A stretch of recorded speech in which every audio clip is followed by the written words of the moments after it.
Olá, está no ar o programa Laboratório. Meu nome é Maurício Alves, eu fui diretor e editor do Griot. E o meu nome é Zé Correia, também participei da direção e da edição do documentário Griot, que você assiste a seguir. Não saia daí.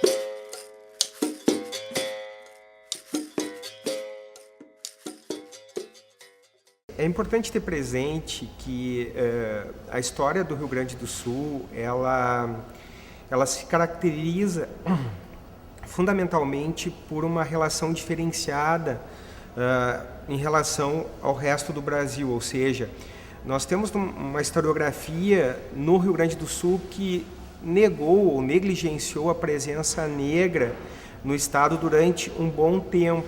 Se vê muito Santa Cruz como um local germânico, né, de descendência única exclusivamente, não é que a maioria é única exclusivamente germânica. A gente tem mais de 15% de afro-brasileiros em Santa Cruz do Sul, né, e a maioria das pessoas não sabe, inclusive os santacruzenses, ou faz de conta que não sabe. Santa Cruz do Sul, por ser uma cidade de colonização alemã, tem esse tipo de característica, ou seja, a tentativa de negligenciar a presença negra no município.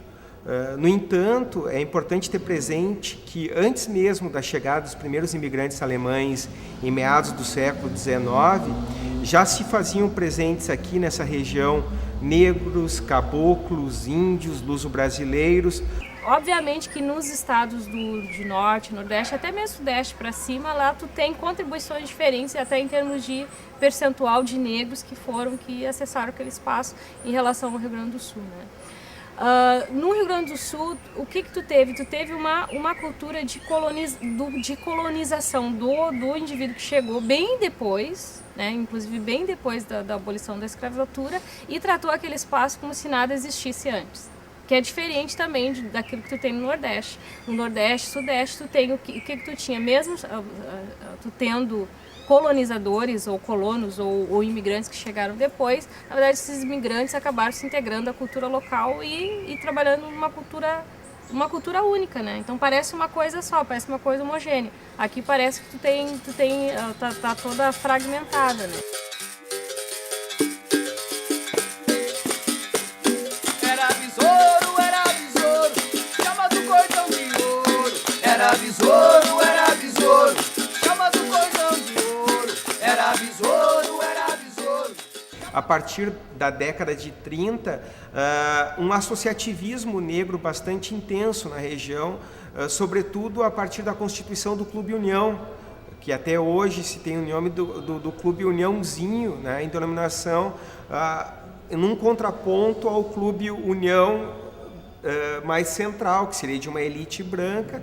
Ela foi idealizada, assim, primeiramente como um esporte clube. O primeiro nome do União é Esporte Clube União. Depois, sim, com a sede e os sócios fundadores, foi se pensado em uma sociedade, daí sim, cultural e beneficente, para que as pessoas que na época não podiam entrar na sociedade ginástica, não podiam entrar nos clubes aqui do centro, que eram negros e operários, né, não poderiam entrar nesses locais, fizeram então, se juntaram para poder construir essa sociedade cultural e beneficente União. O Clube Tabajara, essa antiga escola Sufoco, ela é originária do Clube Tabajara. E o Clube Tabajara é daqueles clubes sociais, né, negros, né? E por que existem esses clubes sociais em várias cidades do Rio Grande e do Brasil? Porque os negros tiveram que fundar uma entidade para eles, porque, né, há muitos anos atrás não era permitida a presença de homens ou mulheres negras em sociedades. Então os negros criaram sua sociedade e, obviamente, dentro dela também criaram suas escolas de samba.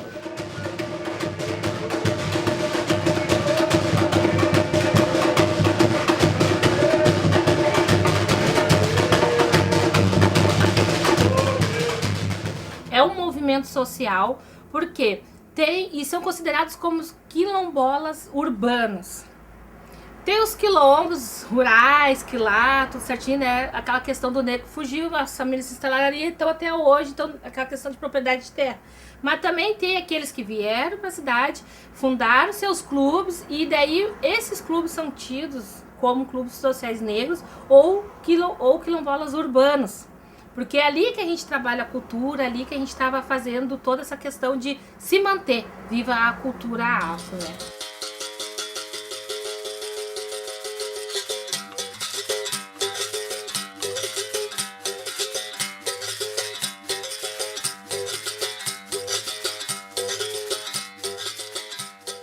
Quando eu falo cultura, a gente fala em cultura afro-brasileira, tu fala de uma cultura que se constituiu já em terras brasileiras e que remete a uma cultura que acontece no continente africano, né? Que se distingue completamente da cultura que acontece no continente africano, porque ela acabou trabalhando com outros elementos de outras etnias, né? Como portugueses, espanhóis, aqui no caso do Rio Grande do Sul, poloneses, alemães. Então tu não tem uma cultura pura e tu também não tem uma cultura única no próprio Brasil, tu tem uma cultura distinta.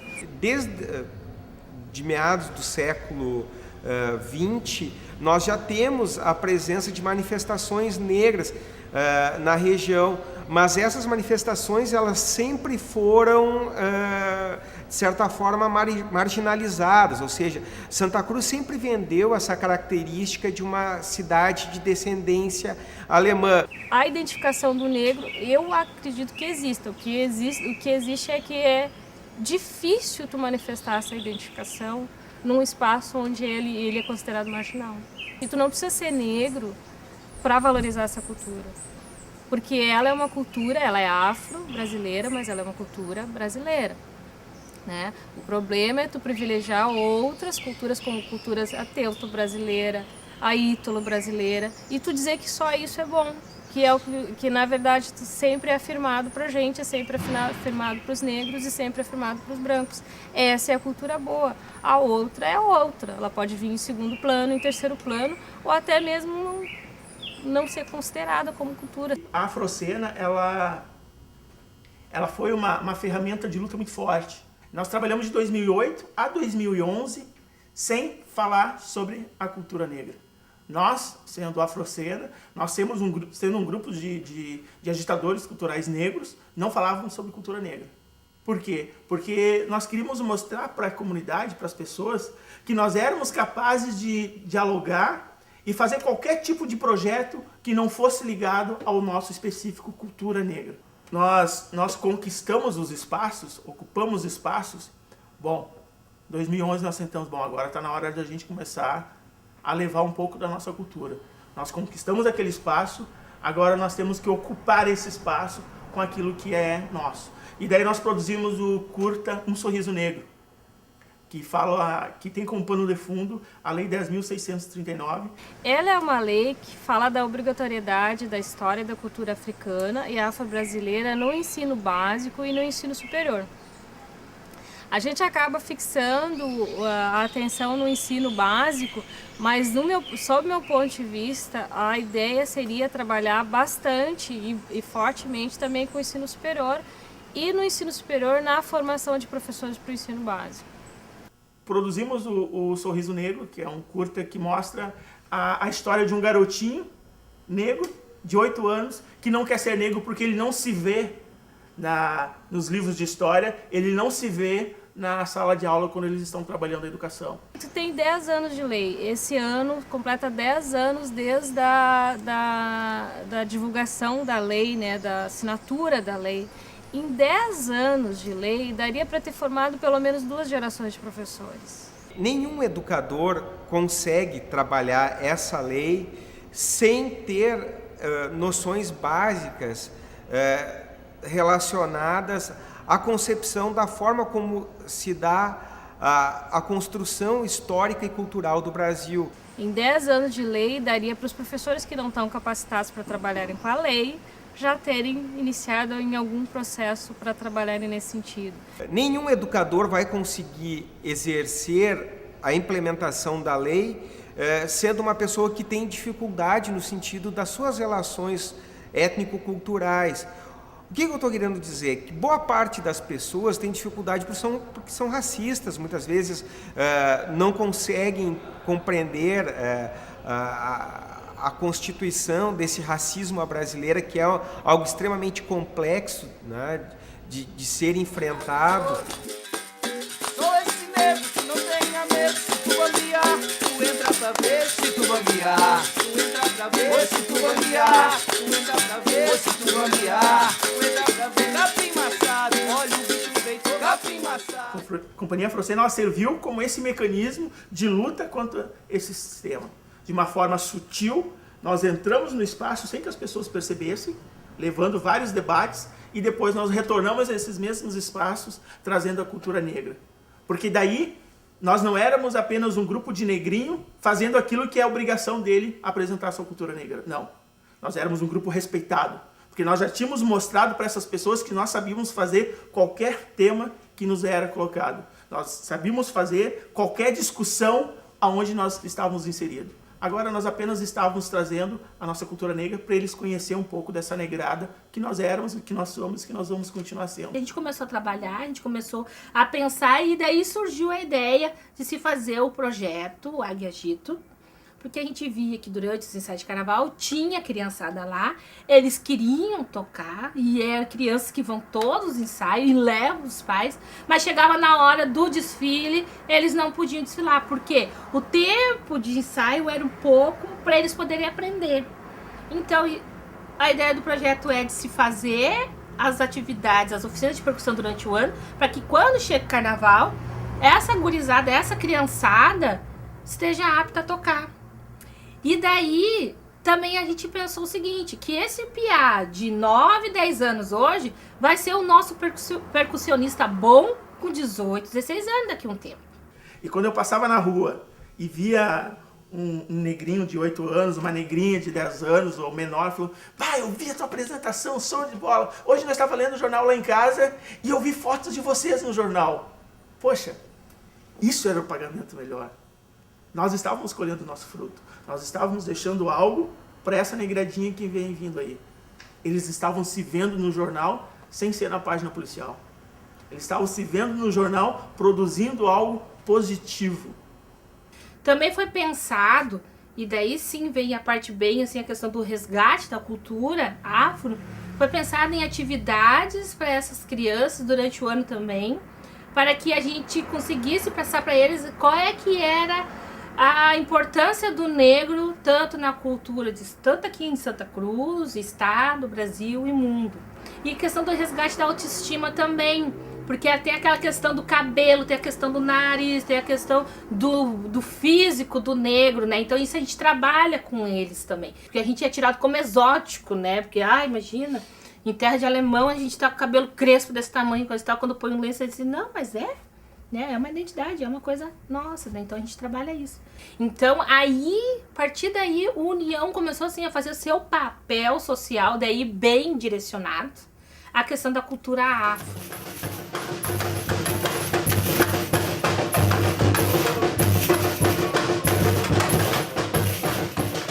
Nossa escola antigamente chamava-se Sufoco, que era daqui do Clube Tabajara. Era uma escola muito, na minha visão, muito atrasada. Não se vestia, não tinha um ordenamento mínimo de escola de samba. E eu entendia de que nós deveríamos ter uma escola de samba. Procurei o pessoal do Sufoco, na época, que era um bloco, daqui do Tabajara, e coloquei a eles sabe, a vontade que eu tinha de que a gente fizesse uma escola de samba. A bateria da Tia Pretinha surgiu no ano de 2002, que não teve o concurso na Encruzilhada do Sul sobre o carnaval. Aí tinha um grupo da melhor idade, que eles queriam desfilar igual se não tivesse concurso. Aí eles perguntaram se a gente poderia passar com eles. Aí como a gente estava entre uma roda de amigos, na barbearia de um colega nosso, eles vamos passar para arrumar os instrumentos emprestados com a mocidade. A mocidade emprestou os instrumentos, quer dizer. Mas o pessoal não gostou da ideia e disse que não iria fazer a escola. E eu reuni alguns amigos e disse para eles que nós iríamos sim fundar uma escola de samba, com porta-bandeira, com mestre-sala, com alas, enfim, né, com uma bateria boa, enfim, uma escola de samba. Aí a gente desfilou o primeiro ano, gostei, mas no segundo ano, quem sabe a gente continua. Aí então vamos continuar. Assim que a mocidade passa, a gente faz o arrastão, vamos fazer o arrastão. O último momento foi o nome da escola.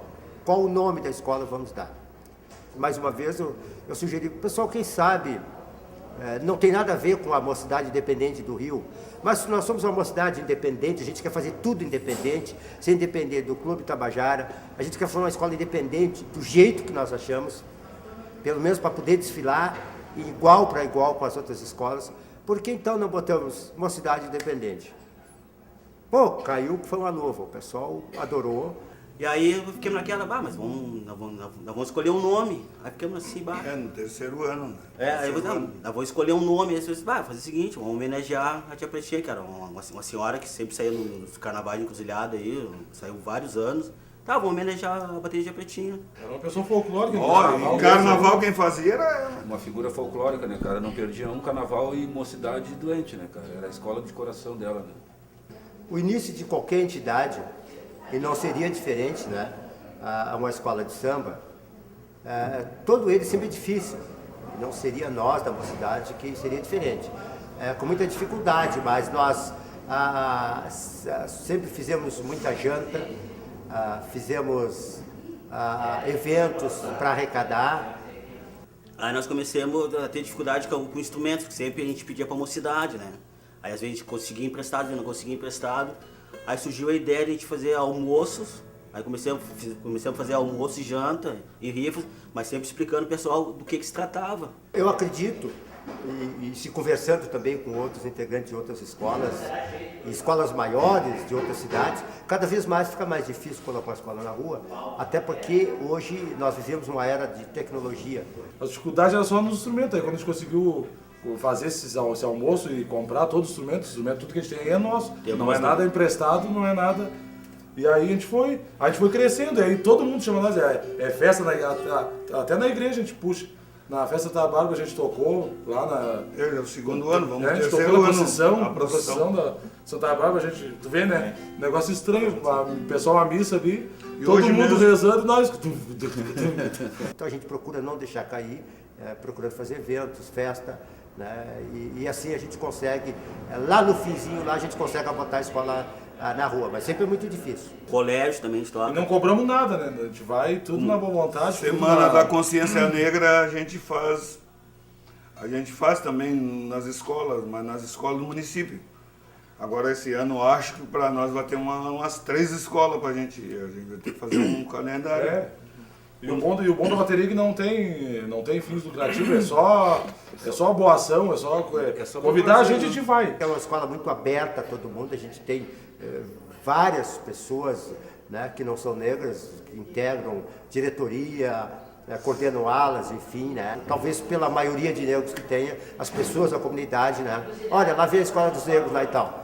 Talvez seja isso aí, mas não nós da diretoria, enfim, os membros, né? Ao contrário, a gente busca envolver toda a comunidade, né? Na verdade, o nosso almoço é quase 100% de lucro, porque a gente ganha quase tudo. Quase tudo. Todo mundo que a gente chega e pede, a gente fala que é para isso, para um almoço, coisa e tal, todo mundo, ninguém diz não. E aí, essa que é a resposta. E quando a gente passa, todo mundo fica satisfeito, todo mundo fica contente. E a gente está aí, né?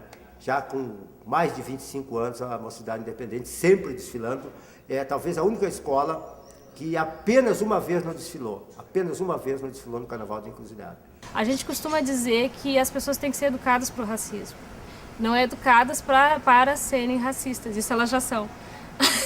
É educadas para o racismo. O que significa isso? Elas são educadas para reconhecerem o racismo, saberem como se posicionar e saberem dar uma resposta para aquela situação específica e saberem dar uma resposta para a sociedade. Então, a cultura negra, ela tá por trás de uma cortina de fumaça. E somos nós, negros, que temos que acabar com esse racismo para mostrar que a nossa cultura ela é importante na construção desse país chamado Brasil. E de que forma a gente tem que fazer? Apresentando a nossa cultura para essas pessoas que estão aí fora. Levando a nossa cultura para essas pessoas que não conhecem a nossa cultura. Eles pensam que conhecem.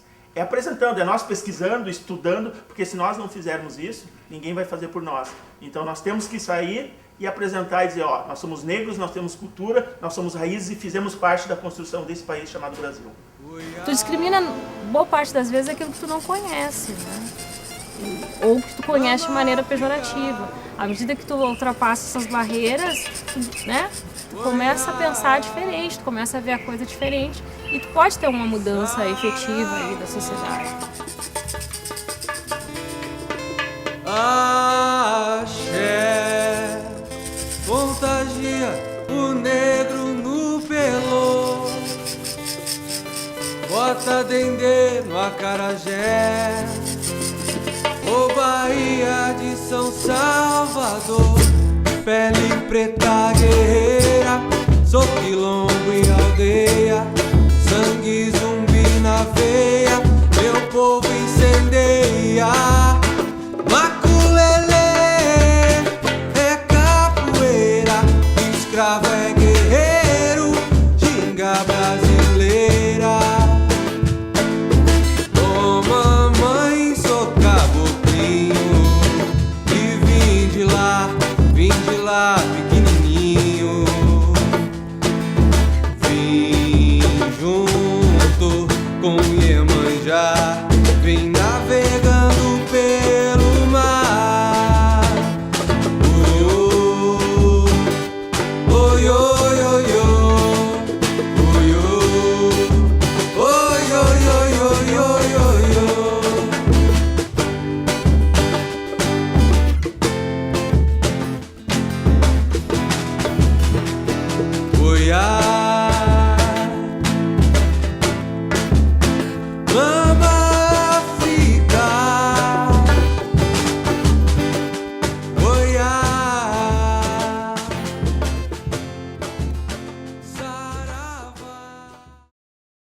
Você assistiu ao documentário Griot.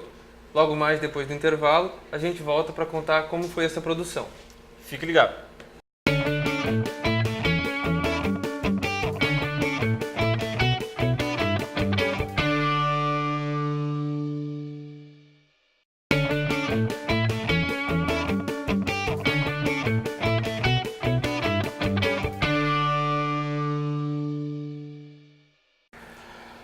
O documentário Griot foi uma produção para a disciplina de documentário 1, ministrada pelo professor Jair Giacomini, no curso de Comunicação Social, Produção em Mídia Audiovisual da Unisc.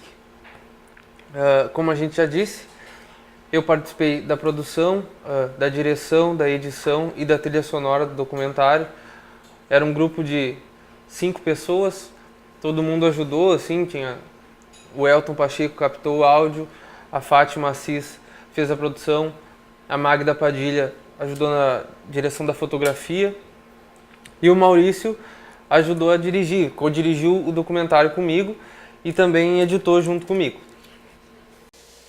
Então, a ideia do documentário, na verdade, eu já vinha pensando antes da disciplina de documentário e a partir do momento que a gente ficou, então a disciplina ficou aberta para a gente decidir o tema, eu apresentei para os meus colegas o tema, que era a cultura afro-brasileira, depois de uma análise muito por cima assim, sobre a demanda de material audiovisual sobre o assunto aqui dentro, produzido aqui pelo curso.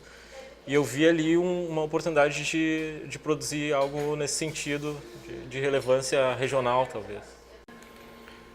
Eu acho que as entrevistas, assim, a gente escolheu os personagens que a gente ia tratar, não só de Santa Cruz do Sul, a gente entrevistou um personagem de Venâncio Aires, de Encruzilhada do Sul também, e de Santa Cruz, para mostrar em regiões que não são conhecidas por regiões que tenham muita cultura afro-brasileira, mas que na verdade tem. Então a gente queria mostrar isso, a gente queria dar uma ideia de como a cultura afro-brasileira acontece nessas regiões que são conhecidas teoricamente por colonização alemã, por outro tipo de cultura teuto-brasileira, cultura italiana. Então a gente queria mostrar um pouco da cultura afro-brasileira nessas cidades. Bom, dificuldades que a gente teve para produzir o documentário foi mais por conta dos entrevistados não morarem todos em Santa Cruz do Sul, então a gente teve que se programar para viajar, né? Para quem morava aqui, viajar para Encruzilhada do Sul, que são 100 quilômetros, para viajar para Venâncio Aires com o equipamento todo da Unisc. Então não foi um documentário tão fácil de fazer por conta disso, assim. Mas no fim a gente conseguiu entrevistar todo mundo com um prazo bem bom, a gente teve um prazo bom para editar. Tipo, deu tudo muito certo, assim, a gente conseguiu cumprir com os prazos do professor. O professor ajudou bastante na hora de assistir o documentário e dar dicas sobre como deixar ele melhor, sobre como prestar atenção no que é mais importante para o que a gente queria passar. E eu acho que a mensagem do documentário cumpriu bem com o que a gente queria, assim, a mensagem foi muito boa. Eu acho que até mais do que isso, a gente aprendeu muito nessa produção acerca de um assunto que eu acredito que hoje em dia a gente consiga, para além do documentário, a gente consegue ter um entendimento e explicar melhor para as pessoas sobre a produção da cultura afro-brasileira na região, que existe, que ela está ali, só que porém ela precisa ter trabalhos como esse, com uma quantidade maior, para o entendimento de um maior número de pessoas, né? Sobre a cena do Lago Dourado, então, a gente estava pensando no que fazer para não ficar um documentário só de entrevistas, né? E o Maurício teve essa ideia de usar as GoPros, que ele já tinha olhado no YouTube, o uso de GoPros em lutadores e tudo mais. Então a gente pensou em usar capoeiristas, que é uma forma de cultura afro-brasileira. E eu conheço alguns capoeiristas da minha cidade, Encruzilhada do Sul, e falei com eles e eles toparam na boa, tranquilo. Daí a gente marcou um dia aqui com as câmeras GoPro e fomos todos pro Lago Dourado para aproveitar o pôr do sol, para ficar com uma estética bonita, para ficar do jeito que a gente queria, assim, para deixar o documentário mais bonito, para deixar o documentário com uma imagem mais característica, assim, que não fosse uma coisa só de entrevistas e que ficasse bonito no fim das contas, assim, que a gente pudesse usar aquela imagem como propaganda do documentário. E eu acho que deu certo, eu acho que ficou a ideia do Maurício deu certo e que ficou muito bonito no final das contas.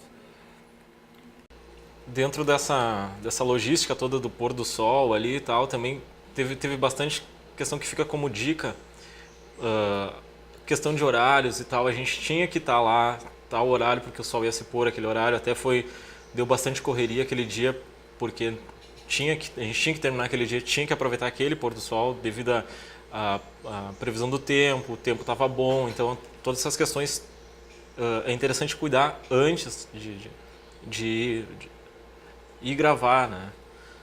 Questão de baterias, de revisar equipamentos, tudo tem que ficar bem, alguém a cargo disso, responsável por isso, checar tudo isso para que o trabalho ocorra da melhor forma possível, né? E eu acho que é importante, assim, para deixar para quem está começando, ou para quem até já está fazendo produção em mídia audiovisual, quem tem intenção de fazer filme, documentário, é que com esse documentário e com os outros que a gente fez depois, a gente aprendeu que importa muito mais, isso pode perguntar para qualquer professor, o significado do documentário, o que o documentário tem a dizer, ou o filme, a história do filme, do que a qualidade, sabe? Não adianta a pessoa fazer uma produção com uma qualidade muito boa, com altas câmeras, e ser uma história que não tem nada a dizer, uma história que é engraçada ou que não tem significado nenhum, ou um documentário,